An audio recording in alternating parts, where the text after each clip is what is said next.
Hi guys, I'm Upside. Welcome to my first video tutorial. Well, technically I've done a couple of attempts at this, so this is trying to make this tutorial more concise and not so long. The first couple were a bit long and some details are missing. So even though they're still a bit linked, the following tutorials, which are more focused, this is just a generalized introduction to how the game runs and best way of collecting orbs, some tips on salt tickets and leveling, and certain missions to keep an eye out for. Alright, so first thing I'm going to start with is the orbs. The orbs are the most important thing in the game. I'm sure you've figured out by now, because they are how you get the 5-star characters, which are the only way to get to the more powerful 6-star characters in the game. Collecting orbs is pretty much constant. Every day you get orbs from daily orders.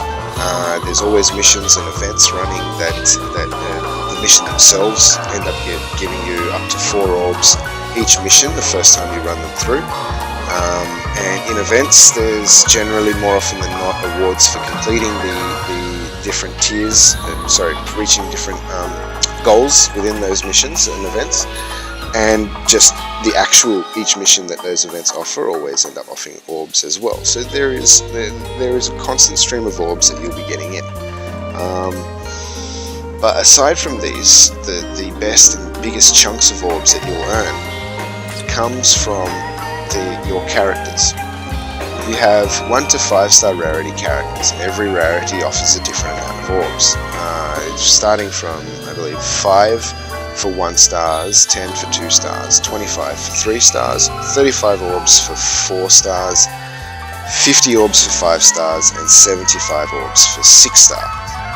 So, I mean, obviously, I'm going to assume that anybody watching this vid right now hasn't gotten very far in the game, and the 50 orbs and 75 orbs for 5-star characters is probably a little ways off. Still, 1-star and 2-star characters come in fairly often. There isn't a hell of a lot of them, but then you quickly reach 3-star character tiers. 3-star character tiers, you'll get a fairly regular supply of them, and they'll be by the time you hit the 3 stars, they'll be your first probably 500 or more orbs that you earn will come from cashing in all your 3-star and lower character types. If you look at the characters, you'll see that there's these badges on my characters that says +4 at the top right corners of their images, and these badges mean that I've cashed them in. Now, cashing in a character requires leveling, and to level your character, all the characters have a maximum level cap that is locked, right? So you need to augment them in order to unlock their maximum level cap, so then you can cash in on the orbs. I'll go into a character here to show you. I'll pick Renji. Now on this screen, just a quick go over on it. At the bottom you'll see Soul Tree and Augment. Now the Soul Tree, it belongs to the character itself, and in the Soul Tree you collect crystals in order to pay for the different abilities that a character's Soul Tree offers. This is just an increase to their basic stats. All of their stats increase by leveling, but these offer an increased, a total overall bonus to those stats. An important thing to note is I wouldn't spend crystals on every character you get. You're only going to be playing a handful of them. I generally play favorites and I guess not just favorites, even other characters, just to mix it up, and ones that I found interesting or to check them out. But you don't need to put the crystals into these characters in order to enjoy or unlock all of their abilities, and overall it's technically a waste, because you need these crystals for your 5-star characters and some of your 4 stars. So I really recommend not spending any crystals on your lower level characters, except for ones like I did, like playing the story. I chose the main 3, Orihime, Chad, and Ichigo, and I maxed all of their levels out. I paid for the crystals, I unlocked them all, and I've kept those characters to play through the main story with. But all of the other characters, I'm just augmenting their levels. If you notice on this screen, well, it doesn't happen on lower star characters. I'll explain in different tutorials about the higher level ones. You'll see at least there's a locked level on the right hand side, level 60. To get that 60 unlocked, I'll need to augment him because his current level cap is 50. I'm going to go back a screen. On this screen, instead of the soul tree, I click on augment. Now on the augment screen, there are 3 tabs at the top. I'm only going to stick to Ascension for now. In the augment screen, there are character slots on the left, and all these characters here can be used to fuse into Renji and increase his maximum level cap. You see, I just clicked on Rangiku. She shows up in one of the slots on the left, and a little orange bar shows up to show you how much experience has been offered to Renji. She costs 1,000 gold. Right? It's not a hell of a lot, to be honest. You can earn 1,000 gold fairly quickly. Now, it's important to note that the cost of increasing a character's level is the same regardless of the rarity of the card involved. You get more experience. Oh, sorry, I'll clarify this. So I've put a Rangiku in there. She's only offered 5,000 experience. The orange bar shows how much of the full bar has been filled in, right? Now, she's a 3-star. If I put in Noitora, who's a 4-star, he offers a lot more experience. He actually offers half a level, right? Because he's a 4-star, equal to Renji, he offers half a level for every 4-star. With any 4-star, it's not just him, will offer half a level worth of experience for fusion purposes. I remove Rangiku from it. You can see it's half a bar. If I put another Noitora in, that's a full bar, and I've unlocked one of the grey spheres at the top, which indicates how many levels need to be unlocked, how many tiers need to be unlocked to get the maximum level cap for the character. Right? I've unlocked one tier. Each tier is worth 5 levels. If I fuse this for 2,000 gold, if you'll notice on the bottom left, it'll give me an extra 5 levels to Renji's maximum level cap. It's important to note also at this point that if you have duplicate Renjis like I do, these Renjis offer bonus experience. Right? If I put him in there, he's only a 3-star unfortunately, so it's not going to be the same as a 4-star character, but he still offers double the amount of experience a normal 3-star would offer. So I'll put Rangiku back in. You can see the bar, the orange bar on the left. Right? I'll remove her and I'll put in Renji. He offers double the amount. So if he were a 4-star character, he would actually be offering a complete level cap increase. Right? 1 tier per character that I infuse into him.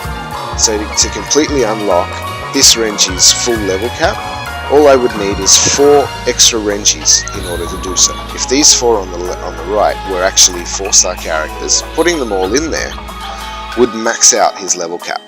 Unfortunately, in this case, it's not happening because he's not a 3-star character.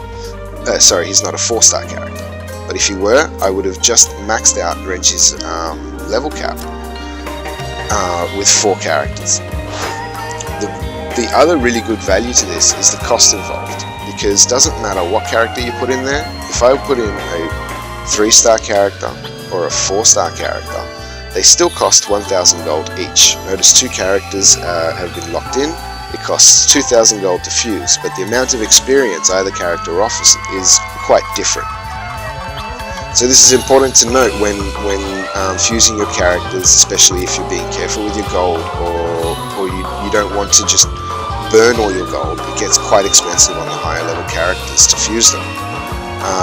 Take note that if you're putting in little 1-star, if you're putting in less than 3-star characters, it's really not worth it on the high level 5-star characters unless you have a lot of gold, right? Because they still cost 1,000. I'll put in all these Renjis, and he hasn't even hit 1 level cap, right? But it's costing 4,000 gold. If I put in instead 4 Noitoras, the same amount as Renji, he's gone up 2 level caps, and he only costs 400 gold more, right? So it's worth it to pay attention to that and make sure that you're not wasting your resources. Apart from that,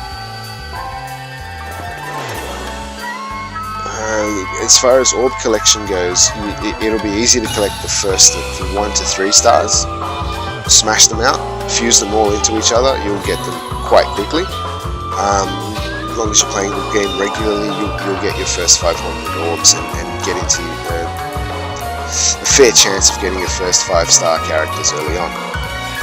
Although it's good to note that for $6 you can get a starter pack, and the starter pack gives you one fully augmented character, which means you don't have to infuse any characters into them. You can already reach their full level cap straight away, and as soon as you do that, you'll get 50 orbs, and you'll have a level 100 5-star character, which will allow you to attack the harder level missions, who in turn give you better amount of resources required for leveling and increasing the power of your other characters. Something else I wanted to mention, a couple of tips on soul tickets. So you earn soul tickets every 15 minutes. You can only have a maximum of 5. If you notice on the top left corner of my screen, there's 5 blue tickets. Every day you can earn daily orders. I just picked the daily orders on the left, sorry. Now, each day you can earn 10 soul tickets. Yeah, I've already completed yesterday's mission, but I haven't cashed it in. So you can see here the highlighted one has 11 hours till expiry, and it's 3 brave battles. I had to do 3 brave battles to do it, and it gives me 10 tickets. I saved it from yesterday. I also have today's dailies down the bottom here, which I haven't done yet. This will give me another 10 soul tickets. Alright, so I've saved on, I'll hold on to them. That'll give me 20 soul tickets when I cash them in. You also get weekly missions. I'll click on the weekly tab at the top. I've already completed this mission, and it's going to offer me 20 soul tickets. You can get this in 5 days. You can only do 10 brave battles per day because you have a maximum amount of tickets that you can hit them with without expending orbs. So once a week, generally on a Friday, if you do every mission, if you do all 10 brave battles per day, starting Monday, you'll have these tickets unlocked on the Friday. That same Friday, if you save the daily 10 tickets from that Friday, right? And on the Saturday, you'll have the 20 tickets from your weekly, the 10 tickets you saved from the day before, like for example I have here. Plus, when you do the 10 tickets from that daily on the Saturday, you'll have 40 tickets waiting to be cashed in, which allows you to have one really good extended turn at collecting all the crystals and materials and accessories you need to power up your characters or level them. Right, so that's a really good thing to keep in mind to max out the use of your tickets in one good long turn.